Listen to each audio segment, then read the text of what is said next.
এবার আসি তৃতীয় প্রসঙ্গে। সামনে আসতেছে কোরবানি। কোরবানি সংক্রান্ত কয়েকটা মাসালা আমি বলবো। এই মাসালাগুলো একটু ভালো করে বুঝবেন, যেগুলো সব মাসালা আপনারা জানেন, এটা আমি বলবো না।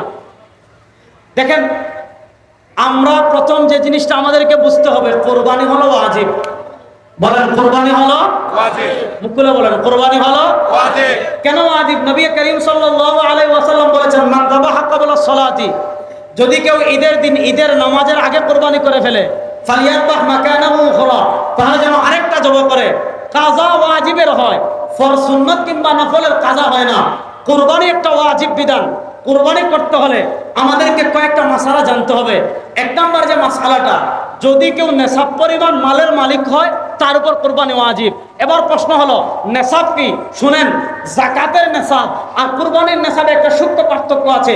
এই পার্থক্যটা বুঝেন। যাকাত